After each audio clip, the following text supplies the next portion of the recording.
Queridos irmãos e irmãs, a todos nós elogiamos, cantando as obras do Senhor ao meu povo, não te esqueça. É uma exortação que o salmista faz ao povo de Deus. É uma exortação que a palavra de Deus faz a nós hoje. Não esquecer as obras de Deus, mesmo sabendo que nós temos uma memória curta. Às vezes nós nos impacientamos, às vezes nós nos chateamos, às vezes nós viramos as costas para Deus. A nossa vida pode estar uma perfeição. Acontece uma coisinha mínima, já é motivo para a gente fazer guerra. Ou quando não está tudo muito bem, a gente arruma um jeito de complicar.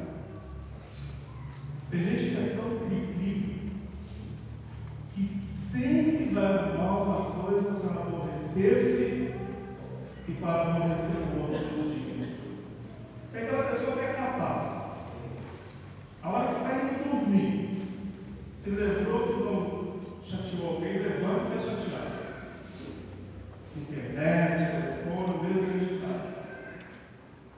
Às vezes, queridos irmãos e irmãs, nós não somos satisfeitos com as obras de Deus em nossa vida.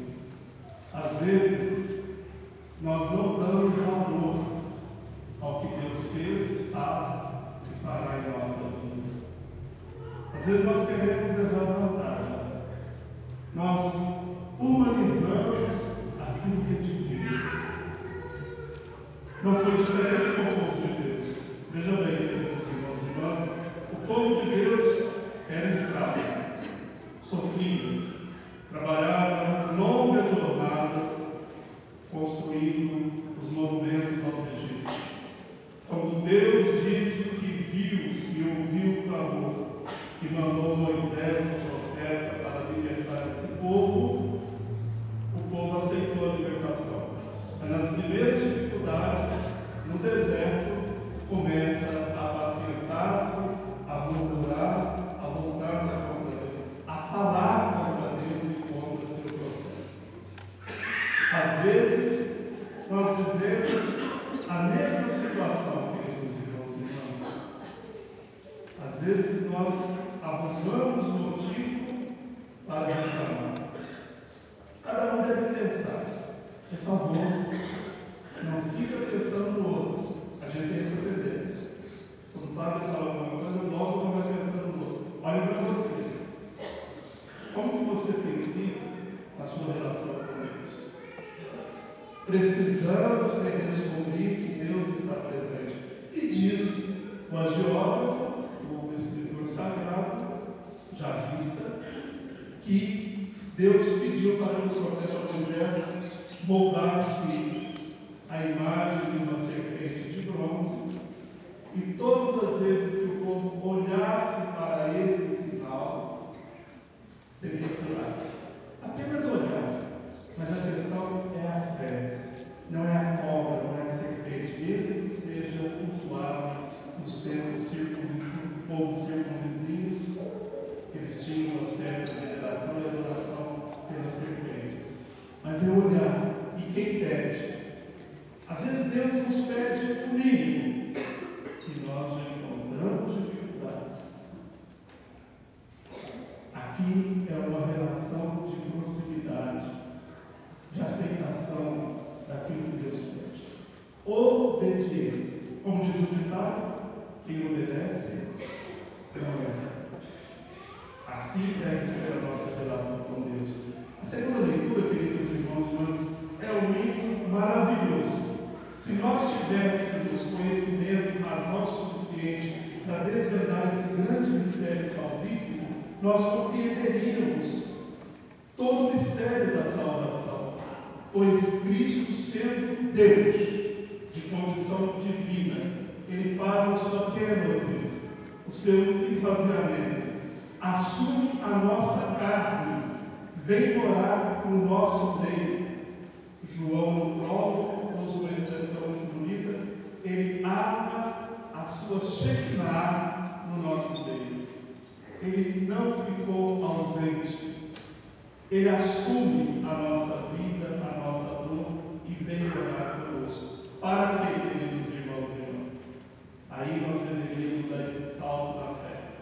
Deus, na plenitude dos tempos, enviou o seu único Filho para a nossa salvação.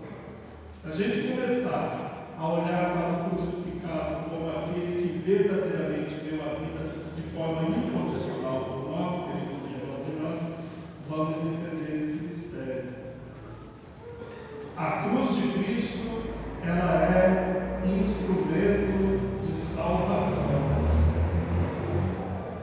Isso nós precisamos reverenciar. Às vezes nós olhamos para a cruz, que outrora era um instrumento de maldição, somente os fora da lei, os assassinos, viviam a experiência do martírio da cruz, e a gente encontra ali Jesus, o nosso Deus, o nosso Salvador, aquele que foi desprezado, menosprezado pela religião oficial. A cruz não é mais instrumento de maldição, mas de salvação. Por isso, quando nós olhamos para o crucificado, a gente deve ver ali a glória do ressuscitado.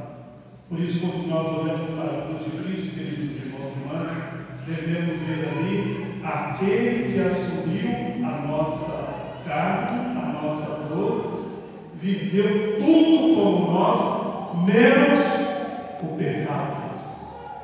E é aí que nós, às vezes, queremos nivelar-nos ao mistério salvífico, por não entendê-lo, nós não vemos em Jesus na cruz um Deus que se humilhou, um Deus que rebaixou, um Deus que deu a vida pela nossa salvação. Queridos irmãos e irmãs, olhando para Jesus na cruz, a gente vai ver um homem que foi morto e derrotado por causa da mentira, da falsidade, do orgulho, da prepotência. Olhando para Jesus na cruz, queridos irmãos e irmãs, nós vamos ver a imagem do verdadeiro Deus, que chegou ao fundo do poço, como nós dissemos, para nos elevar para a glória do Senhor. Que mal fez ele? Fez o bem. Curou as pessoas, passou entre nós, fazendo o bem. Este é o nosso Deus que foi pregado na cruz. Este é aquele que disse: eu sou o caminho, a verdade e a vida. Aquele que disse: ninguém vai ao Pai senão por mim. Aquele que disse que eu sou a água viva e quem tomar desta água viverá eternamente. É o pão descido do céu, o pão da Eucaristia, o pão que nos alimenta. Ele é o bom pastor, aquele que abre as portas, conhece as suas ovelhas, as suas ovelhas o conhecem. Esse é o Deus que nós adoramos na cruz. Esse é o Deus que nós somos chamados a acreditar, queridos irmãos e irmãs. Não um Deus distante, não um Deus desconhecido, mas um Deus próximo. Um Deus que sofreu o pior de todos os sofrimentos. Porque amou, porque fez o bem, porque curou, porque resgatou as pessoas, porque nos deu aquilo que mais precisávamos, a salvação. Esse é o nosso Deus. O Deus suspenso no madeiro da cruz. O Deus que nos ama, queridos irmãos e irmãs, mesmo que nós muitas vezes viramos as costas para Ele. O Deus que sabe aquilo que nós precisamos. O Deus que conhece profundamente a nossa vida, a nossa família, sabe o que nós estamos passando. Esse é o nosso Deus pregado na cruz. Esta é a cruz que nós somos chamados a exaltar, a confiar e a acreditar. Ele podia simplesmente ter resolvido de outro jeito, mas não. Por amor, ele entregou-se na cruz. Precisava disso? Não. Mas, como diz São Paulo, no madeiro da cruz, ele nos redimiu com o seu sangue precioso. Por isso, queridos irmãos e irmãs, que nós somos chamados a fazer a experiência da cruz de Cristo. Seja ela uma cruz simples, de madeira, seja ela uma cruz cravada, alvejada por diamantes, pedras preciosas. É a cruz do nosso Salvador. Aqui está Ele, despido. Aqui está Ele, ultrajado, açoitado. Aqui está Ele que sofreu tudo o que sofreu por amor a nós. É isso que nós somos chamados a contemplar quando nós olhamos para a cruz de Cristo. Que nós, queridos irmãos e irmãs, tenhamos Cristo fixo, mais do que no crucifixo. Tenhamos Ele fixo no nosso coração. Que a gente nunca deixe de o adorar. Que a gente nunca deixe de ostentar. Que o madeiro da cruz, a cruz de Cristo, é a nossa salvação. Se o Ministério de Música conhece, canta conosco. Vitória quem reinará, ó cruz, todos salva.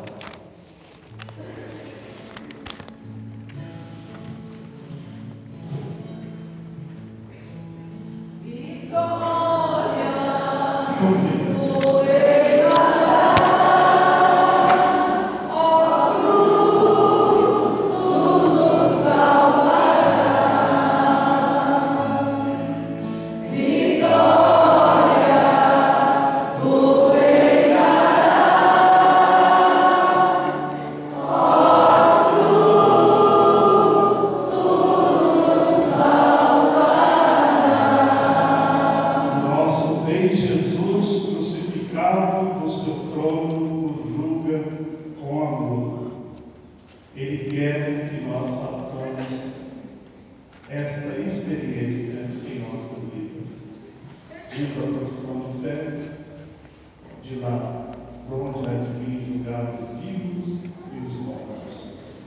Creio em Deus Pai.